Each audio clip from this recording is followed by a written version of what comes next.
Mesdames et messieurs, bonsoir. Nous sommes le samedi et le samedi, c'est votre émission. Ici, tout se raconte. Chaque jour suffit sa peine, mais nous, on dit plutôt chaque samedi suffit son émission. Alors, le sujet qui nous intéresse cet après-midi parle de la belle-mère. Alors, la belle-mère, amie ou rivale? Pour en parler, j'ai avec moi la sociologue Karel Gagné. Bonsoir Karel. Bonsoir Tati. Alors, le décor est ainsi planté. Doit-on considérer la belle-mère comme une amie ou alors comme une rivale? Merci Tatiana et merci pour les sujets intéressants que tu nous proposes chaque fois ou chaque samedi. Je dirais tout simplement que prendre la belle-mère comme une amie ou comme une rivale, ça dépend. Ça dépend de chaque famille, ça dépend de l'éducation, ça dépend du contexte dans lequel vous vous retrouvez. Parce que nous avons plusieurs catégories de belles-mères dans la société d'aujourd'hui. Nous avions les belles-mères qui sont attachées à leurs enfants et qui n'ont pas l'acceptation psychologique que ces enfants ont grandi et qu'il faut les laisser aller vers d'autres femmes pour faire leurs expériences. On a les belles-mères qui sont, je dirais, ouvertes, disponibles pour accompagner leurs enfants, leurs fils sur le cheminement du bonheur du mariage. Mais dans le même temps, je pourrais dire que le type de belle-mère que nous avions dépend également du type de belle-fille que nous avions en face. Si nous avions une belle-fille qui est impolie, qui est irrespectueuse, qui est insolente, on aura en face une belle-mère qui au départ serait gentille, mais qui à l'arrivée deviendra aussi insolente que la belle-fille ou insupportable que la belle-fille. Mais c'est pour ça que je dis il y a plusieurs typologies de belle-mères, il y a plusieurs typologies de belle-filles. Parfois vous avez des belles-filles soumises, calmes, mais face à des belles-mères, comme on le dit, pelle au genou, quoi, des belles-mères à suffoquer ou à faire étrangler la jeune fille. Mais le tout dépend du contexte. Et au milieu de ces deux-là se retrouve l'homme, ou le fils à la mère, le mari à la fille. Alors, quand tu te retrouves par exemple avec une belle-mère qui est protectrice, dans ce cas, comment est-ce que la femme peut gérer cette situation? Vous saviez, quand nous sommes en face d'une belle-mère qui est protectrice, ça dépend en ce moment-là de l'homme, de comment il manage les deux, de comment il concilie les deux acteurs au sein de la famille. Parce que le tout démarrera du moment où il a rencontré la fille ou la femme qui devient son épouse plus tard, de comment il fait l'insertion de cette fille-là dans sa famille, particulièrement avec sa maman. Donc, si nous sommes en face d'une belle-mère qui ne veut pas que quelqu'un mette le grappin sur son fils, ça dépendra du style de communication qui est établi. Parce qu'en ce moment, peu importe la position de la belle-fille, systématiquement, la belle-mère la prendra comme ennemie, comme rivale ou comme celle qui est venue tout arracher, tout le prendre et la laisser seule. Et ces cas souvent se retrouvent avec des fils uniques ou des enfants uniques à la mère où elles ont pris le temps de s'accrocher, de s'attacher et se disent que si une femme vient maintenant, c'est que la femme va prendre toute l'attention que cet enfant dévouait pour sa personne. Et c'est en ça que le rôle premier pour avoir une paix dans un pareil foyer, c'est l'homme qui le joue. C'est à l'homme d'expliquer à sa mère que sa femme ne prend pas sa place, vice-versa. Oui, mais est-ce qu'il est facile, hein? Est-ce qu'il est facile pour un homme de pouvoir prendre la défense de sa femme face à sa mère? Vous savez, aujourd'hui, dans notre société, la société dans laquelle nous sommes aujourd'hui, il est très difficile de voir généralement un homme défendre sa femme face à sa mère. À moins que tout le monde s'affiche que la mère exagère à des moments donnés. Mais même si l'homme veut prendre sa défense, c'est avec des tacts, avec des dispositions pour ne pas aller contre, comme on le dit, les interdits naturels qui sont respecte ta mère, sois obéissant à ta mère. Et parfois, il y a certaines belles-mères sur les bases de ces principes qui exagèrent et qui ont toujours envie ou souvent envie de porter toujours le tort à leur belle-fille en oubliant qu'à un moment ou à un autre, elles aussi, elles ont eu des enfants qui iront dans d'autres foyers, qui peut-être subiront la même chose ou qu'elles ont aussi pris par ce chemin de belle-fille-là face à une autre belle-mère qui ne les a peut-être pas traitées de cette manière. Et en ce moment, on est face à l'égoïsme maternel. Alors, selon une étude, 60% de belles-mères prennent toujours leur belle-fille en adversité. Et c'est 40%, par contre, qui prennent vraiment les belles-filles comme étant leur propre fille. En tant que sociologue, comment est-ce que vous pouvez justifier Vous savez, c'est comme je le disais, ça dépend du cadre dans lequel on se retrouve. Cette réalité de 60%, de 40%, c'est peut-être selon la lecture du moment qui a été faite. Ça peut évoluer, ça peut changer à l'heure, au moment actuel où nous sommes. Mais le plus souvent, on entend des plaintes des belles-filles par rapport à leur belle-mère, où on trouve qu'elles deviennent pratiquement la rivale. Imaginez-vous qu'un fils se marie, il est dans un couple, mais c'est sa mère qui lui fait toujours la cuisine, c'est sa mère qui décide de faire le lit conjugal dans lequel il dormira. La mère débarque dans la maison quand elle veut, comme elle veut, elle y dicte sa loi, c'est elle qui décide de la popote qui sera donnée, c'est elle qui décide de l'habit que portera son fils, du style vestimentaire de sa belle-fille, et c'est elle qui décide de la cuisine en général dans une maison. Ça veut dire quoi? Qu'elle laisse son foyer qu'elle avait et elle vient maintenant s'accaparer du foyer de son fils. Et ça, psychologiquement, c'est comme une maladie qui normalement doit être accompagnée, doit être suivie, mais quand vous le mettez dans un contexte socioculturel donné, on se dit que l'enfant ne grandit pas plus que ses parents, donc ces parents-là restent dans cette logique-là pour pouvoir suivre leurs enfants en oubliant qu'elle porte atteinte au développement ou à l'épanouissement de son enfant et de ce foyer-là. Alors, dans ce contexte-là où on a une belle-mère très, je vais dire, hyper protectrice, est-ce que c'est souvent facile pour la belle-fille de pouvoir se créer un schéma, de pouvoir s'imposer dans son couple, de pouvoir aussi discuter librement avec son époux? Vous savez, c'est un peu complexe quand on est face à un foyer où c'est la belle-mère qui dicte sa loi. Quand c'est ainsi, la fille ou la belle-fille se sent comme en esclavage ou en oppression quotidienne parce qu'elle ne pourra plus trouver le temps, à la limite même de partager une intimité avec son époux. Elle se demandera pourquoi je me suis mariée si ce n'est pas pour jouir du bonheur qu'on a dans le couple à deux, parce que là, le couple n'est plus à deux, ça devient à trois. Et là, systématiquement, la dame n'aura plus de mots ou de paroles pour pouvoir s'exprimer. Parce que déjà à l'avance, tout ce qu'elle dira sera mal vu, mal compris et mal pris par la belle-mère, qui se dira non, elle est là pour bouffer l'argent de mon fils, elle est là pour ruiner mon enfant, elle est là pour s'accaparer de tout ce qui lui revient. Parce que le plus souvent, quand vous voyez des belles-mères qui sont problématiques autour de leur belle-fille, c'est soit parce que le fils n'a pas fait le choix qu'elles auraient voulu au départ, ou soit parce qu'elles trouvent que cette fille, elle est un peu trop aisée, ou elle est un peu trop intellectuelle pour leur enfant, où elles se diront, moi, je n'ai pas connu tout ce plaisir ou toute cette saveur quand j'ai épousé mon mari qui est ton beau-père, donc je ne vois pas la chance que toi tu as, ou je ne vois pas la différence qui fait entre toi et moi qu'aujourd'hui, toi tu puisses trouver. Il arrive des fois où il y a une femme qui est venue par exemple se plaindre, disant que sa belle-mère est venue s'installer à la maison, et l'argument qu'elle donne, c'est que quand elle a épousé son beau-père, elle n'a jamais pris les escaliers. Mais aujourd'hui, elle a trouvé un mari, elle est sur étage, et elle, belle-mère, elle est venue, elle a sonné, c'est la domestique qui a ouvert le portail au lieu de la belle-fille qui devait venir lui ouvrir le portail. Quand on part a priori de là, comment la belle-fille pouvait savoir que c'est la belle-mère qui est sur le portail, vu qu'elle n'a ni averti, ni appelé, ni rien du tout. Ah oui, même vrai, son fils ne sait pas qu'elle débarquait à la maison. Les belles-mères ont cette manie de débarquer sans prévenir. Sans prévenir, ouais, elle se dit, c'est ma maison, la maison de mon fils, c'est chez moi, je ne peux pas avertir avant de venir.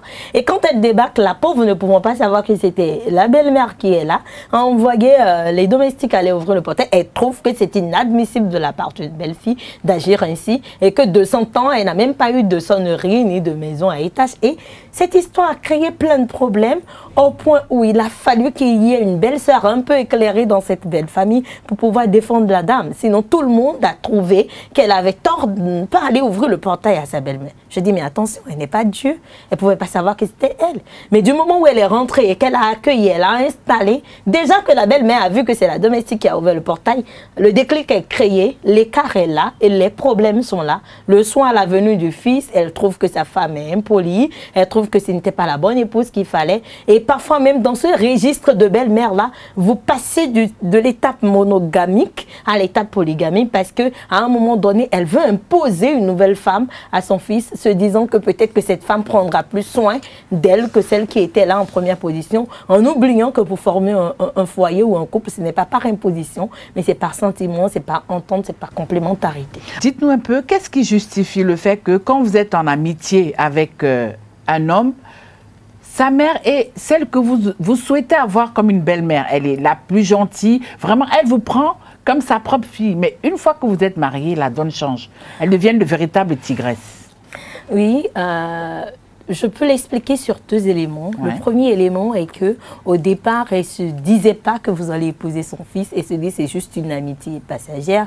Donc, elle montre toute sa gentillesse, tout ce qu'elle est, tout ce qu'elle représente. Et on se dit attention, j'ai de la chance de rentrer dans une belle famille où ma belle-mère est ouverte. Mais juste après que vous intégrez cette famille-là, elle se dit, mais attention, ce que je pensais ou mon plan B que j'avais a échoué, ça n'a pas réussi. Donc, pour ça, je dois maintenant lui montrer qu'elle n'est pas la bienvenue chez moi. Le deuxième niveau, c'est que soit cette belle-fille-là a eu un comportement à un moment X ou Y, consciemment ou inconsciemment, qui aurait affecté ou touché négativement cette belle-mère-là, qui a dit, attention, si je reste toujours gentille avec cette fille, elle risque de monter mon fils contre moi, elle risque de me manquer de respect à la limite, donc pour ça, il faut que je change de visage, il faut que je sois sévère. Donc, c'est deux registres qui s'imposent et c'est à la belle-fille de savoir à quel moment elle rentre dans l'un ou dans l'autre des registres. Alors, lorsqu'on a une belle-mère à qui on fait tout, hein, on va prendre un peu l'exemple d'une série africaine où on a cette belle-mère qui est impossible à vivre et de l'autre côté la belle-fille qui fait tout pour plaire à la belle-mère. Alors, belle-fille que vous êtes, face à cette situation, là je ne parle pas à la sociologue, je parle à la femme, belle-fille que vous êtes, face à cette situation, comment est-ce que vous pouvez gérer ce problème? Vous saviez, quand vous êtes une belle-fille et vous faites tout ce que vous devez faire comme devoir, comme obligation envers votre belle-mère, mais en retour, vous n'avez jamais la roue ou la monnaie qu'il faut, je pense que la meilleure des issues, en tout cas, moi, à sa place, c'est tout simplement de garder le silence, garder ma langue dans ma poche, de continuer pas le faire, même si parfois ça exaspère, ça étouffe, me trouver des issues où je pourrais aller me vider dans ces étouffements-là ou dans ces exaspérations. Parce que quand vous allez vouloir vous opposer à elle, vous vous mettrez à dos toute votre belle famille. Plus personne n'aura conscience de ce qu'elle vous fait vivre au quotidien dans votre foyer, mais tout le monde regardera le moment où vous avez posé un acte qui est apprécié comme étant mauvais par rapport à votre belle-mère. Oui, mais pourquoi c'est seulement en Afrique que nous vivons ça? Nous connaissons ce genre de situation. Sous d'autres cieux, c'est pas ça. Oui, vous savez, en Afrique, on est encore sous le coup de l'esclavage à nouveau, notre propre esclavage à nous, qui est issu du respect des us et coutumes, qui est issu de l'éducation, de la tradition qu'on nous met toujours au cou. Mais le vrai problème, ce n'est pas la tradition en tant que telle, ce n'est pas les coutumes, mais c'est la manière dont les acteurs l'utilisent pour pouvoir agir en conséquence face à X ou Y situation. Et c'est ça qui est le vrai problème. Et ce problème-là, on le met au niveau de la mentalité, on le met au niveau de la communication, qui est quasi inexistante ou qui est torpillée d'une manière ou d'une autre, où on se dit c'est la tradition qui veut que la belle-fille se comporte ainsi, mais on n'arrive pas à donner le contenu de cette tradition-là ou à respecter intégralement ce que dit cette tradition. Je ne vois aucune tradition qui impose à une belle-mère de devenir un cauchemar pour une belle-fille du moment où elle-même elle a pris par ce stade de belle-fille. Parfois, il y a des belles-mères qui deviennent méchantes parce qu'elles ont envie de rendre le coup de ce qu'elles ont subi avec leur belle-mère. Au lieu de se dire non, moi je l'ai subi, je ne peux plus faire autrement. Je dois faire autrement pour ne pas faire vivre tout ce supplice à l'enfant d'autrui. Et souvent, les belles-mères oublient que l'enfant qui est venu, c'est aussi mon enfant. Est-ce que je pourrais traiter ma propre fille de cette manière? Les belles-filles aussi, à des moments donnés, oublient que la belle-mère, c'est ma mère. Est-ce que je pourrais traiter ma mère de cette manière-là? Alors, déjà, dès le départ, lorsque ces deux se prennent en adversité, est-ce qu'il est facile pour la belle-mère de se dire non, celle-là, c'est ma fille, et en retour, est-ce qu'il est facile pour la belle-fille de se dire non, celle-là, c'est quand même comme une seconde mère pour moi? Vous savez, quand l'adversité est née ou se crée au sein de ces foyers entre la belle-mère et la belle-fille, c'est à vie.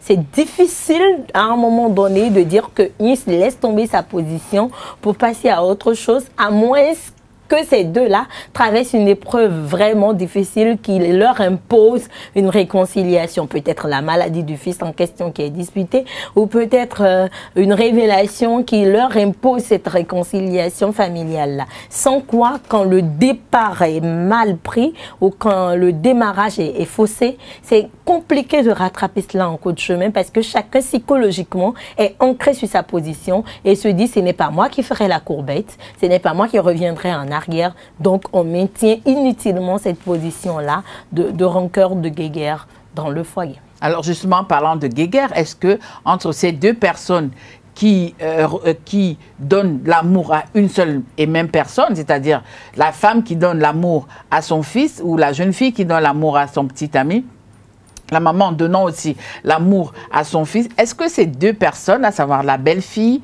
et la belle-mère, ont besoin de cette guerre territoriale? Vous savez, moi je dis tout simplement, normalement, entre belle-mère et belle-fille, il ne doit jamais y avoir de guerre. Parce que les deux luttent pour la... Ça, c'est la norme. C'est la norme. Ça, c'est ce que tout le monde souhaite. Oui, c'est ce qui est souhaité en ce sens où, vous saviez, il n'y a rien à gagner, rien à perdre dans cette histoire. Le problème, c'est que la belle-mère, la maman a sa place dans le cœur de son fils. La femme également a sa place. Et normalement, il ne doit plus avoir de conflit d'intérêts, vu que chacun a ses devoirs, son rôle à jouer dans la vie de cet homme. Oui, mais la maman ne comprend pas ça. Oui, c'est ça le problème. C'est pour ça que je dis qu'à un moment donné, il faudra que le fils se mette dans cette danse. Parce que parfois, c'est vrai, vous trouvez des hommes qui systématiquement, peu importe ce que vous direz, seront avec la position de leur mère, même si vous avez raison. C'est la nuit ou le soir qu'il vous dira, ma chérie, tu as raison, mais bon, c'est ma mère, je n'y peux rien. Et on oublie qu'à un moment donné, vous savez, quand les personnes prennent de l'âge, ils redeviennent ou elles redeviennent des enfants.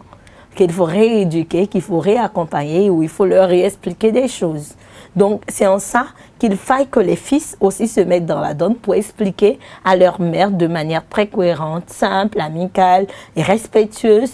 Maman, ta place est toujours là dans mon cœur parce que c'est toi qui m'as donné la vie. Et ma femme est là pour accompagner ou pour finir le travail que tu as démarré.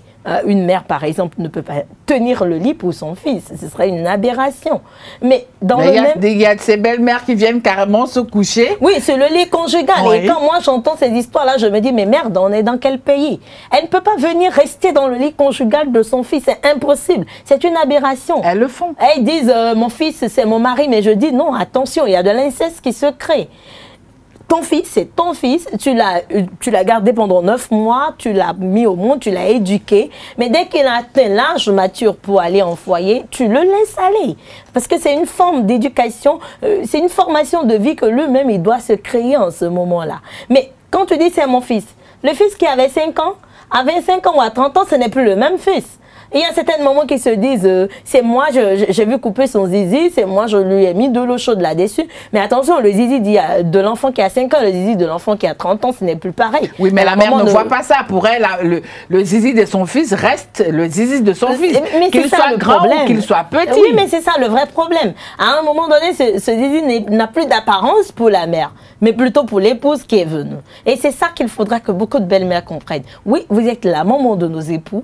On en a conscience, vous êtes nos mères, mais à un moment donné, vous devez comprendre que là où vos priorités s'arrêtent, ou là où vos droits s'arrêtent, démarre celui de la belle-fille également. Donc, ces belles-mères-là, à ce moment donné, il faille trouver des gens ou des personnes influentes dans cette famille pour pouvoir réellement la moraliser ou la convaincre du contraire.